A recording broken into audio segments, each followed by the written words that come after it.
Guys, Bharat को uranium का सबसे बड़ा खजाना मिल चुका है, वो भी अपने देश में नहीं, ऑस्ट्रेलिया में। भारत करीब करीब 2 दशक से प्रयास कर रहा था कि ऑस्ट्रेलिया का जो यूरेनियम है वो भारत को मिल जाए, लेकिन यूरेनियम मिल नहीं पा रहा था क्योंकि ऑस्ट्रेलिया को, कई सारे कंट्री को डर था कि भारत यूरेनियम को लेकर के परमाणु बम बना लेगा। हालांकि भारत के पास परमाणु बम अवेलेबल है, हम परमाणु बम धीरे धीरे बनाते भी हैं, लेकिन हमारा मेन मकसद है यूरेनियम लेकर के 2047 तक 100 गीगावाट तक न्यूक्लियर एनर्जी का प्रोडक्शन करना। और न्यूक्लियर एनर्जी बनाने के लिए हमें चाहिए यूरेनियम, जो कि भारत के पास नहीं है।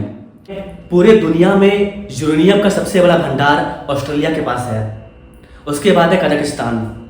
पूरे दुनिया में यूरेनियम को निकालने के मामले में कजाकिस्तान सबसे आगे है, ऑस्ट्रेलिया के पास भंडार सबसे ज़्यादा है। कजाकिस्तान के साथ हमने पहले डील कर लिया है, कजाकिस्तान से हमें यूरेनियम मिल रहा है। अभी प्राइम मिनिस्टर मोदी ऑस्ट्रेलिया पहुंचे थे, ऑस्ट्रेलिया में भी यूरेनियम का डील फाइनल हो चुका है। अब ऑस्ट्रेलिया भारत को यूरेनियम भेजेगा। 2010 में, 2012 में, 2014 में कई साल से डील हो रहा है, बातचीत बन चुकी थी, लेकिन वहां से यूरेनियम भारत नहीं आ रहा था। लेकिन इस बार का जो डील हुआ है, इस बार ऑस्ट्रेलिया ने बोला है कि अब वो भारत यूरेनियम भेजेगा, तो यूरेनियम ऑस्ट्रेलिया से आएगा। ये हमारे लिए बहुत बड़ी बात है। कजाकिस्तान से हम ऑलरेडी यूरेनियम को ले रहे हैं। इसके बाद रूस के पास भी यूरेनियम काफ़ी ज़्यादा है। रूस से भी पहले है कनाडा।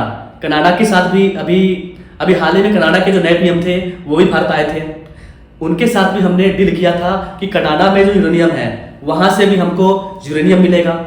तो दुनिया के 3 सबसे बड़े उत्पादक देश, ऑस्ट्रेलिया, कनाडा, कजाकिस्तान, रूस, ये सारे हमारे मित्र कंट्री बन चुके हैं और भारत को भर भर के यूरेनियम मिलने वाला है। हमारा टारगेट है 100 गीगावाट का एनर्जी हमें nuclear power plant, nuclear reactor से डेवलप करना है। यानी कि हम न्यूक्लियर पावर प्लांट लगाने वाले हैं भारत के कई सारे राज्यों में, यहाँ तक कि बिहार में भी न्यूक्लियर पावर प्लांट लगने वाला है। तो ये भारत के लिए एक बहुत अच्छी खबर है कि अलग अलग देश हमें यूरेनियम देने के लिए तैयार हो चुके हैं। यूरेनियम वही है जिसके लिए आज ईरान में, अमेरिका में वॉर चल रहा है। वहाँ पर वॉर इस बात का चल रहा है कि ईरान यूरेनियम को जमा ना करे, ईरान परमाणु हथियार ना बनाए, इस बात को लेकर के झगड़ा हो रहा है। और आज भारत के पास न्यूक्लियर बम पहले से है। भारत लगातार अपने यूरेनियम को स्टोर करते जा रहा है। हम यूरेनियम का इस्तेमाल बिजली के प्रोडक्शन में करते हैं। हालांकि हमारे पास न्यूक्लियर बम पहले से ही अवेलेबल है, हम और भी धीरे धीरे बना रहे हैं, लेकिन ये चीज़ बताने के लिए नहीं है। ये चीज़ आपको गवर्नमेंट भी नहीं बताएगी, कोई देश नहीं बताएगा किसके पास कितना ज़्यादा न्यूक्लियर बम अवेलेबल है। लेकिन हाँ, जितने भी डेवलप कंट्री है सब अपने यूरेनियम का यूज करके न्यूक्लियर हथियार की संख्या बढ़ाते जा रहे हैं। सबसे ज़्यादा nuclear bomb, nuclear weapon Russia के पास है, उसके बाद अमेरिका, फिर चाइना, फिर भारत है, पाकिस्तान भी है। तो यूरेनियम का यूज करके हथियार बनता है, लेकिन हमारा मेन मकसद है एनर्जी का प्रोडक्शन करना, क्योंकि यूरेनियम एक रीन्यूएबल एनर्जी है जो कि कभी भी खत्म नहीं होने वाला है। इतना ही नहीं guys, prime minister Modi Australia जाने से पहले इंडोनेशिया पहुंचे थे। इंडोनेशिया में उन्होंने एक सवालकोट पोर्ट इसको अपने नाम किया है। ये एक ऐसा लोकेशन है जो मलक्का बार है, जहां से चाइना का 90% जो एनर्जी है, जो कच्चा तेल है, वो पास होता है। जस्ट उसके बगल बनाया जा रहा है। उसके ठीक ऊपर अगर आप देखें तो उसके ठीक ऊपर है अंडमान निकोबार के अंदर भारत का निकोबार प्रोजेक्ट। भारत का निकोबार प्रोजेक्ट, इसके बाद इंडोनेशिया का जो सवालकोट पोर्ट बनाएंगे वो एक लाइन में आ गया। अब आगे बढ़िए, इंडोनेशिया से प्राइम मिनिस्टर मोदी जाते हैं ऑस्ट्रेलिया। अब नीचे आइए, ऑस्ट्रेलिया में ये जो लोकेशन आप देख रहे हैं, यहाँ पर भी भारत ने जमीन को ले लिया है, बेस बनाएंगे, ये बोल करके कि हम जो गगनयान मिशन अपना भेजने वाले हैं उसकी निगरानी करेंगे। तो यहाँ पर भी हमें जगह मिल गया। अब अगर आप ध्यान से देखें तो ये तीनों एक लाइन में आ जा रहे हैं, इंडियन ओशियन और पैसिफिक ओशियन, यानी कि इंडो पैसिफिक। यहाँ पर भारत अपना पकड़ को मजबूत कर चुका है।